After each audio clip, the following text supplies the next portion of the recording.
Euh, Bonjour tout le monde, c'est Dr Mathioro Fall. Je suis dans la direction des services vétérinaires comme chef de bureau surveillant épidémiologie du Sénégal. Aujourd'hui, je vais vous faire l'introduction de la fièvre de la vallée du Rift et son contrôle en Afrique occidentale et centrale.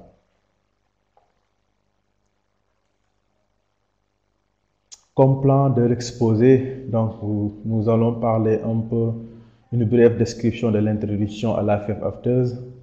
Ensuite, nous allons parler un peu de la situation récente des sérotypes en Afrique de l'Ouest et centrale.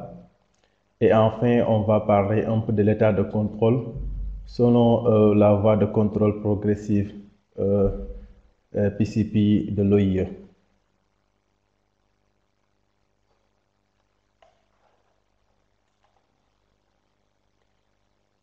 Comme introduction, on peut dire que la fièvre de la vallée du Rift, autant pour moi, la fièvre aphteuse est la maladie la plus contagieuse du bétail. Donc, cette maladie engendre des pertes économiques considérables, donc du fait des restrictions au commerce dans le système de production des pays et surtout les pays exportateurs de bétail et de viande.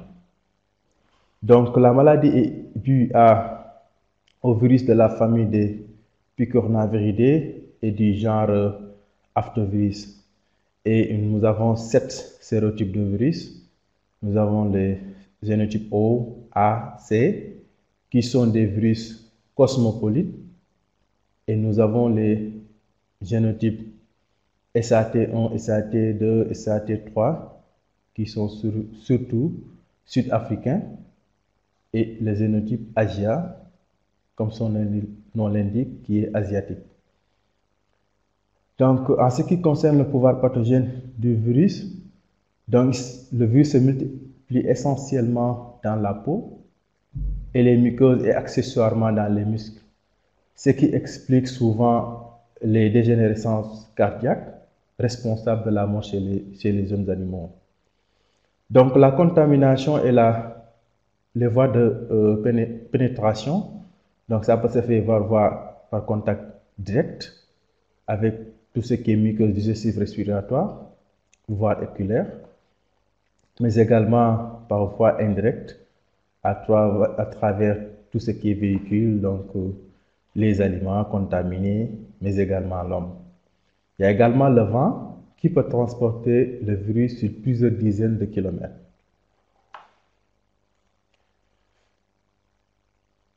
À présent, parlons un peu des signes, symptômes et les lésions. Donc, pour ce qui est des signes, vous pouvez voir des aftes qui seront localisés au niveau de la bouche, une appétence, des boiteries. Maintenant, en ce qui concerne les lésions, donc on peut les classifier en 4 stades. Et les 4 stades sont classifiés en fonction de l'âge de la lésion. Comme stade 1, donc souvent c'est des vésicules qui sont intactes. Donc là, l'âge souvent de la lésion est estimé de 0 à 2 jours. Donc pour le stade 2, donc nous avons des vésicules qui sont rompues et il y a l'apparition d'ulcères rouges et bien délimités. Donc souvent ces lésions sont estimées de 2 à 3 jours. Ensuite, il y a le stade 3 où on a des ulcères qui sont roses et de dépôts de fibrine. Donc souvent, on estime l'âge de 3 à 6 jours. Et le stade 4 où les lésions commencent à se cicatriser. Donc souvent, c'est estimé de 6 à 10 jours. Et c'est important de connaître, d'estimer l'âge de ces lésions. Tout simplement, ceci va nous permettre d'estimer un peu la date de l'infection. Donc, vous convenez avec moi que la date de l'infection va nous être utile lorsque nous ferons des enquêtes en amont, épidémiques en amont. Ceci va nous permettre de déterminer la date de l'infection. donc pour retracer un peu les animaux qui étaient infectés, mais également ceci va nous permettre de déterminer les exploitations qui sont infectées. Maintenant, parlons un peu des rôles de chaque espèce, parce que souvent, par rapport à la fièvre aphteuse, les bovins sont révélateurs de la maladie.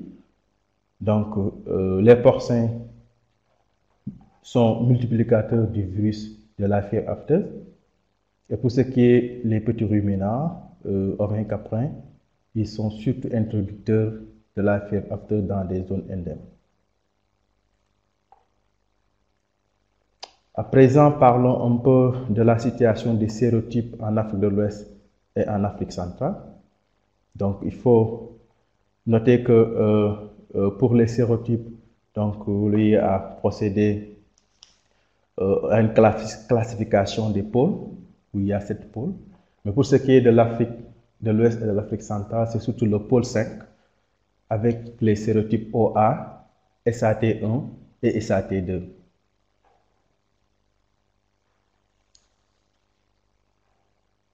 Maintenant, nous allons parler un peu des sérotypes de l'Afrique de l'Ouest centrale. C'est les animaux domestiques et sauvages. Donc, c'est les animaux, soit domestiques et sauvages. Donc, de manière générale, vous pouvez le voir sur les cartes générées par l'OIE à travers le système WAIS. Donc, pour les notifications immédiates, les rapports semestriels, mais aussi les rapports annuels. Donc, vous pouvez le voir ici. Donc, pour l'Afrique centrale, souvent, la plupart des pays, donc, la maladie, elle est endémique. Donc, où il y a la présence des sérotypes.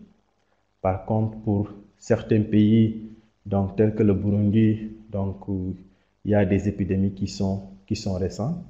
Et pour ce qui est de la Tchad, donc, nous avons noté une absence de la maladie, donc, par rapport à l'année 2017. Pour l'Afrique de l'Ouest, nous constatons également que tous les pays sont endémiques, mais souvent il y a des pays qui ne fournissent pas d'informations pour pouvoir matérialiser leur statut sur la carte. Maintenant, nous allons spécifiquement voir les 4 sérotypes en fonction de l'Afrique centrale et de l'Afrique de l'Ouest. Commençons par l'Afrique de l'Ouest. Pour ce qui est de l'Afrique de l'Ouest, donc en ce qui concerne le SAT1, donc nous constatons que la plupart des pays, donc le sérotype est présent, donc est notifié à l'OIE. Donc pour certains pays, et que le Sénégal et le Niger, donc c'était suspecté. Donc ces données, c'est des données de 2017.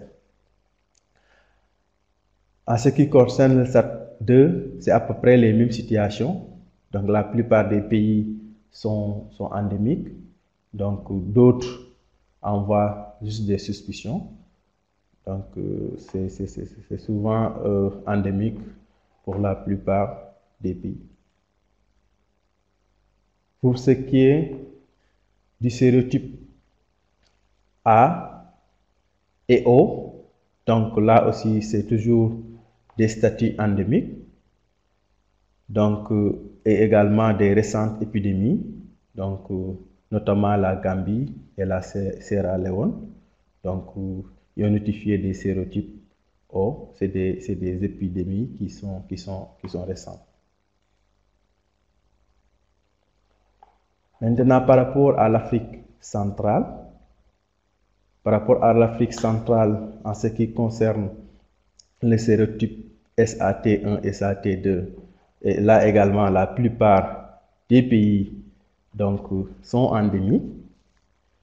Mais il faut noter également des récentes épidémies au Burundi, mais également l'absence également de la maladie à Tchad.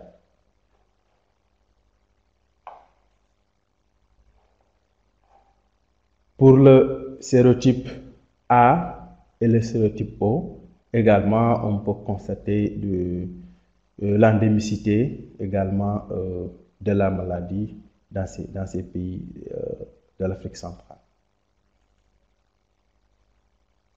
À présent, parlons de l'état de contrôle selon l'outil de l'OIE.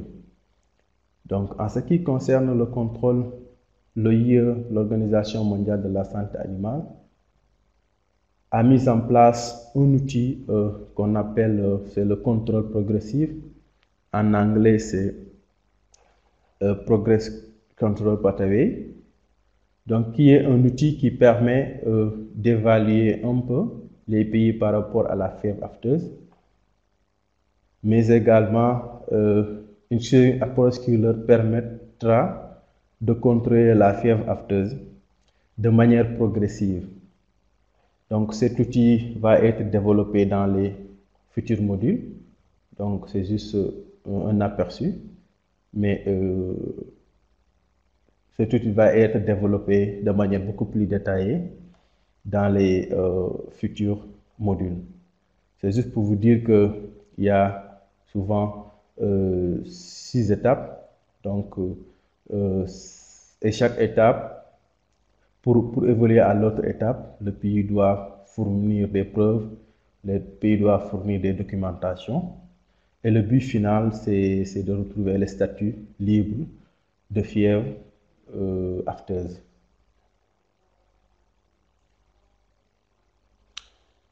Et dans ce diapo, donc c'est des réunions régionales donc, que les pays font. Donc en 2016, ce sont les pays de l'Afrique centrale qui ont fait une réunion régionale. Donc, et ces réunions visaient à évaluer les pays en utilisant l'outil de l'OIE pour voir un peu les statuts de chaque pays. Et des projections ont été faites jusqu'en 2025 et tous les pays se sont engagés à progresser donc, davantage donc, pour retrouver les statuts libres.